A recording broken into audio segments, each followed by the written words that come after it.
श्री दुर्गा सप्तशती का 5वां अध्याय। देवताओं द्वारा देवी की स्तुति।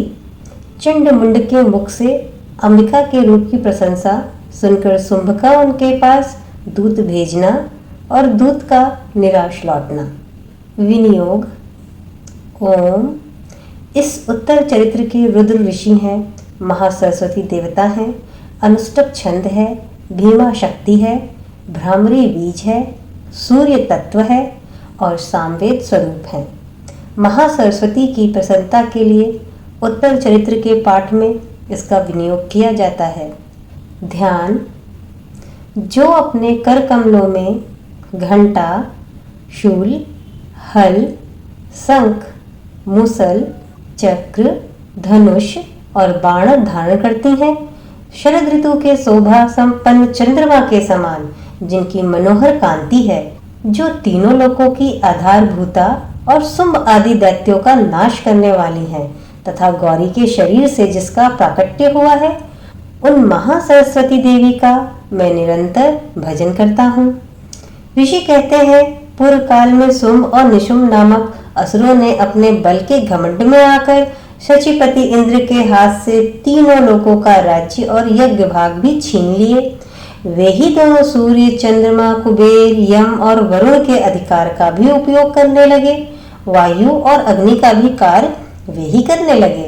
उन दोनों ने सब देवताओं को अपमानित, राजभ्रष्ट, पराजित तथा अधिकारहीन करके स्वर्ग से निकाल दिया।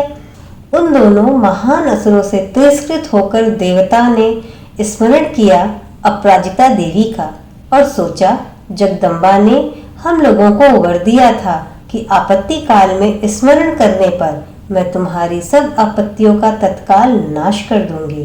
यह विचार करके देवता गिरिराज हिमालय पर गए और वहां भगवती विष्णु माया की स्तुति करने लगे।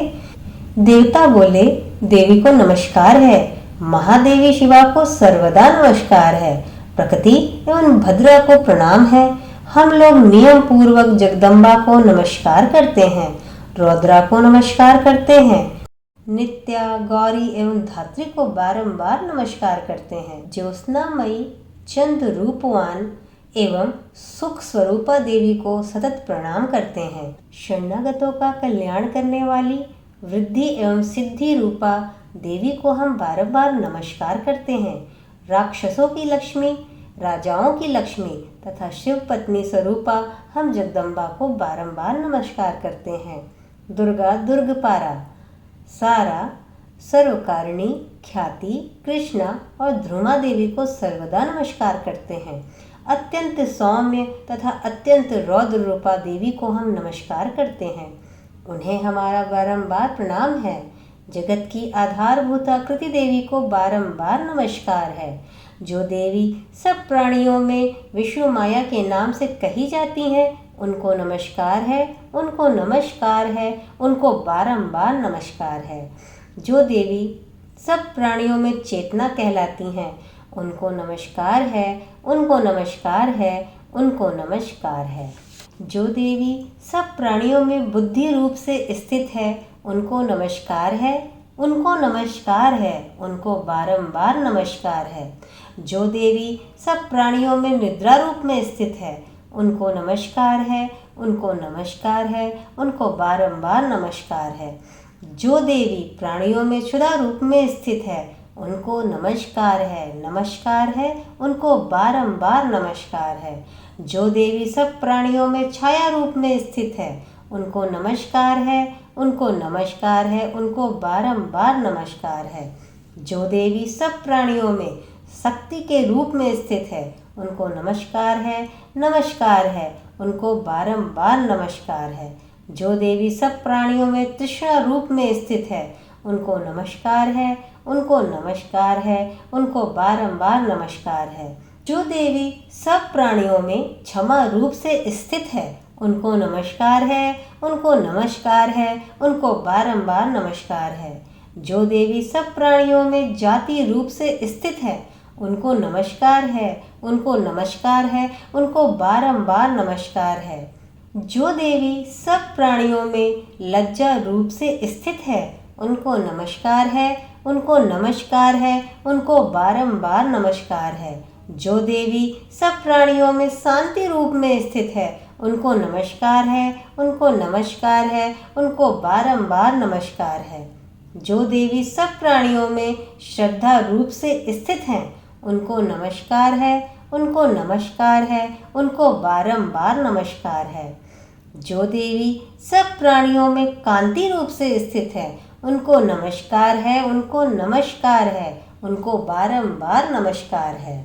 जो देवी सब प्राणियों में लक्ष्मी रूप में स्थित हैं, उनको नमस्कार है, नमस्कार है, उनको बारंबार नमस्कार है।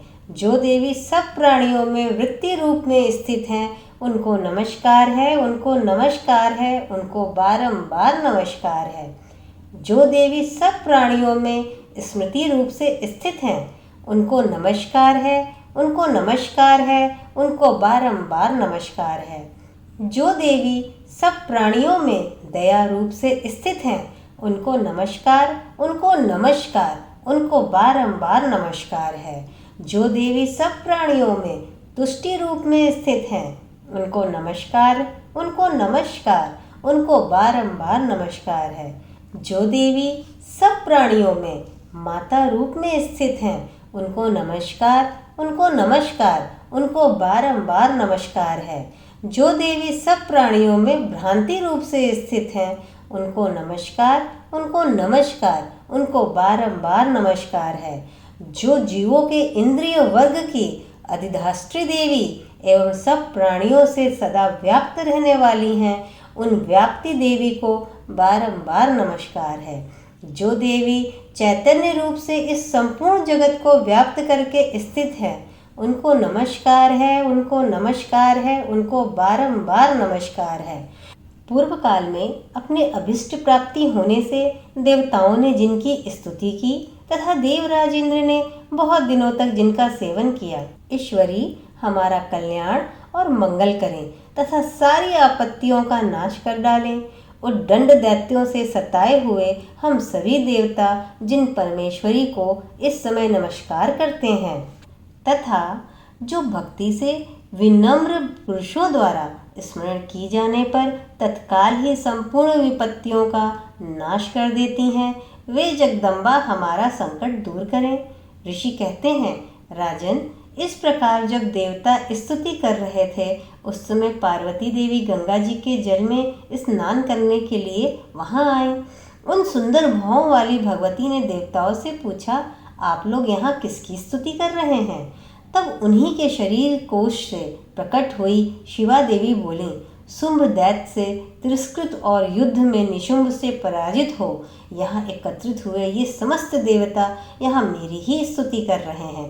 पार्वती जी के शरीर कोश से अंबिका का प्रादुर्भाव हुआ था, इसलिए वे समस्त लोकों में कौशिकी कही जाने लगीं।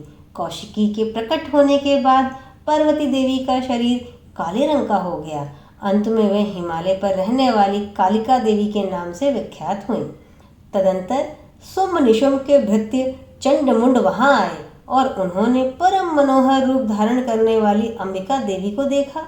फिर वे शुंभ के पास जाकर बोले, महाराज, एक अत्यंत मनोहर स्त्री है जो अपनी दिव्य कांति से हिमालय को प्रकाशित कर रही है। वैसा उत्तम रूप कहीं किसी ने कभी नहीं देखा होगा। असुरेश्वर पता लगाइए वह देवी कौन है और उसे ले लीजिए। स्त्रियों में तो वह रत्न है, उसका प्रत्येक अंग बहुत ही सुंदर है तथा वह अपने श्री अंगों की प्रभा से संपूर्ण दिशाओं में प्रकाश फैला रही है। दैत्यराज, अभी वो हिमालय पर ही मौजूद है, आप उसे देख सकते हैं। प्रभु, तीनों लोकों में मणि, हाथी और घोड़े आदि जितने भी रत्न हैं, वे सब इस समय आपके घर में शोभा पाते हैं।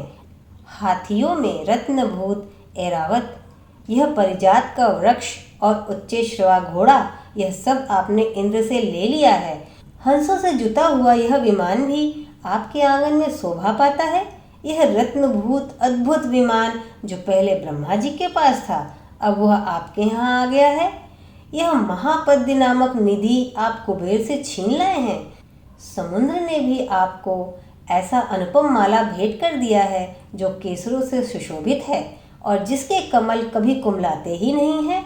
सुवर्ण की वर्षा करने वाला वरुण का छत्र भी आपके घर में शोभा पाता है तथा यह श्रेष्ठ रथ जो पहले प्रजापति के अधिकार में था अब आपके पास मौजूद है। दैत्येश्वर, मनुष्य की उत्तरकांतिका नामक वाली शक्ति भी आपने छीन ली है तथा वरुण का पाश और समुद्र में होने वाले सब प्रकार के रत्न आपके भाई निशुम्भ के अधिकार में है। अग्नि ने भी स्वतः शुद्ध किए हुए 2 वस्त्र आपकी सेवा में अर्पित किए हैं। दैत्यराज, इस प्रकार सभी रत्न आपने एकत्रित कर लिए हैं, फिर भी जो यह स्त्री में रत्न रूप कल्याणमयी देवी है, इसे आप क्यों नहीं अपने अधिकार में कर लेते हैं? ऋषि कहते हैं, चंड मुंड का यह वचन सुनकर शुंभ ने महादैत्य सुग्रीव को दूत बनाकर देवी के पास भेजा और कहा, तुम मेरी आज्ञा से उसके सामने ये बात कहना और ऐसा उपाय करना जिससे प्रसन्न होकर वह शीघ्र ही यहाँ चली आए। वह दूत पर्वत के अत्यंत रमणीय प्रदेश में जहाँ देवी मौजूद थी वहाँ गया और मधुर वाणी में कोमल वचन से बोला, देवी, दैत्यराज शुंभ इस समय तीनों लोकों के परमेश्वर हैं। मैं उन्हीं का भेजा हुआ दूत हूँ और यहाँ तुम्हारे ही पास आया हूँ। उनकी आज्ञा सदा सब देवताओं के लिए एक स्वर में माने जाते हैं, कोई उनका उल्लंघन नहीं करता। वे संपूर्ण देवताओं को परास्त कर चुके हैं। उन्होंने तुम्हारे लिए जो संदेश दिया है उसे सुनो। संपूर्ण त्रिलोकी मेरे अधिकार में है, देवता भी मेरी आज्ञा के अधीन चलते हैं। संपूर्ण यज्ञों के भागों को मैं ही पृथक पृथक भोगता हूँ। तीनों लोकों में जितने श्रेष्ठ रत्न हैं वे सब मेरे अधिकार में हैं। देवराज इंद्र का वाहन ऐरावत जो हाथी रत्नों में श्रेष्ठ है वो मैंने छीन लिया है।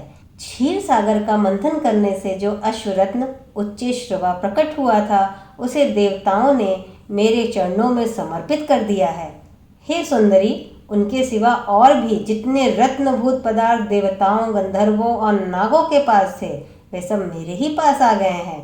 देवी, हम लोग तुम्हें संसार की स्त्रियों में रत्न मानते हैं, अतः तुम हमारे पास आ जाओ, क्योंकि रत्नों का उपभोग करने वाले हम ही हैं। चंचल कटाक्षों वाली सुंदरी, तुम मेरी या मेरे भाई महापराक्रमी निशुंभ की सेवा में आ जाओ, क्योंकि तुम रत्न स्वरूपा हो। मेरा वर्णन करने से तुम्हें तुलना रहित महान ऐश्वर्य की प्राप्ति होगी। अपनी बुद्धि से यह विचार कर तुम मेरी पत्नी बन जाओ। ऋषि कहते हैं, दूत के यो कहने पर कल्याणमयी भगवती दुर्गा देवी जो इस जगत को धारण करती हैं वे मन ही मन गंभीर भाव से मुस्कुराईं और इस प्रकार बोली, दूत, तुमने सत्य कहा, इसमें तनिक भी मिथ्या नहीं है। तीनों लोकों का स्वामी शुंभ और निशुंभ है और उनके समान कोई पराक्रमी नहीं है, किंतु इस विषय में मैंने एक प्रतिज्ञा ले रखी है, उसे मिथ्या कैसे करूं? मैंने अपनी अल्प बुद्धि के कारण पहले से ही एक प्रतिज्ञा ले ली, उसे सुनो। जो मुझे संग्राम में जीत लेगा, जो मेरे अभिमान को चूर्ण कर देगा तथा संसार में जो मेरे समान बलवान होगा वही मेरा स्वामी होगा। इसलिए शुंभ अथवा महादैत्य निशुंभ स्वयं ही यहाँ पधारे और मुझे जीतकर शीघ्र ही मेरा पालिग्रहण कर ले। इसमें विलंब की क्या आवश्यकता है? दूत बोला, देवी, तुम घमंड से भरी हो, मेरे सामने ऐसी बातें ना करो। तीनों लोकों में कौन ऐसा पुरुष है जो शुंभ निशुंभ के सामने खड़ा हो सके? देवी, सभी देवता इन दोनों दैत्य ईश्वरों के सामने युद्ध में ठहर न सके, फिर तुम अकेली स्त्री होकर कैसे ठहर सकती हो?